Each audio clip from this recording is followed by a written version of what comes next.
ঐতিহ্যবাহী মুন্সিরহাট ইউনিয়নের ডাকরা গ্রামে এই যে 10 কোটি টাকা ব্যয়ে এই মসজিদটার নির্মাণ কাজ চলছে, কাজ প্রায় শেষ পর্যায়ে। আজকে দেখবো এই মসজিদের চারপাশে কি আছে। অত্যন্ত দৃষ্টিনন্দন এই মসজিদটি একা ব্যক্তিগত উদ্যোগে 10 কোটি টাকা ব্যয়ে নির্মিত এই মসজিদটি তৈরি হচ্ছে এবং কাজ শেষ হওয়ার পথে। একজন প্রবাসী ভাই একক উদ্যোগে এই মসজিদটা করে দিয়েছেন। মসজিদের ভিতরে বাইরে আজকে ঘুরে দেখবো কি আছে সৌন্দর্য দেখার মতো। এই মসজিদের ভিতরে বাইরে অত্যন্ত দামি দামি টাইলস ব্যবহার করা হয়েছে এবং লিফটের ব্যবস্থা আছে, পর্যাপ্ত পরিমাণে এসির ব্যবস্থাও রয়েছে। এছাড়া ভিতরে অত্যাধুনিক মানের বাইরে থেকে আনা কিছু ঝাড়বাতিও রয়েছে। এখন আমরা ভিতরে প্রবেশ করব এবং এই মসজিদ সম্পর্কে সাধারণ মানুষের সঙ্গে আলোচনা করব। আসসালামু আলাইকুম। এই যে ব্যয়বহুল যে মসজিদটা দেখলাম, এটা কি এককভাবে নির্মিত নাকি গ্রামবাসী?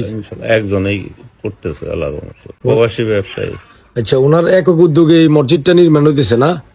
এটা আনুমানিক বাজেট কত হইতে পারে? তো কেউ বলে না, তো 10-এর উপরে যাবে, 10 কোটি। 10 কোটির উপরে যাবে। তো এখনো তো ভিতরে অনেক কিছু আছে, এসি আছে, ঝাড়বাতিটা তিনিয়া, বহু কিছু।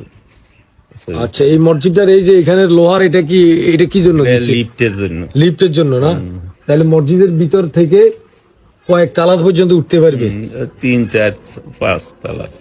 মসজিদের চারপাশে অত্যন্ত নিপুণ কারুকাজে গড়া সুন্দর সুন্দর ডিজাইন করা হয়েছে। এখন করতেছে একাই সব ওই বাংলা একটা হচ্ছে একতলা। জি।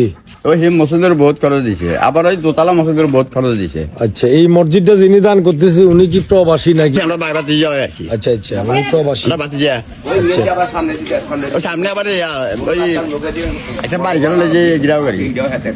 এই হচ্ছে মসজিদের ভিতরের দৃশ্য। চারপাশের পরিবেশটা একটাবার দেখুন, অত্যন্ত সুন্দর এবং পরিচ্ছন্ন, সবকিছু পরিকল্পিত। কিছু জারবাতি আছে অত্যাধুনিক মানের। আসলে এই মসজিদটা যিনি দান করেছেন, একক উদ্যোগে নির্মাণ করেছেন, 10 কোটি টাকা ব্যয়ে। ওনার রুচির প্রশংসা করতে হয়। প্রত্যেকটা কাজ সুনিপুণ ভাবে করা হয়েছে এবং রুচিশীল মানুষের কাজ বলা যেতে পারে। আসলে টাকা পয়সা থাকলেই যে মানুষ বড় লোক হয়ে যায় তাই না, বিষয়টা হচ্ছে মনের বিষয়টা। এইরকম ভালো কাজে খরচ করার জন্য মন মানসিকতা দরকার। ভিডিওটা কেমন লাগলো জানাবেন।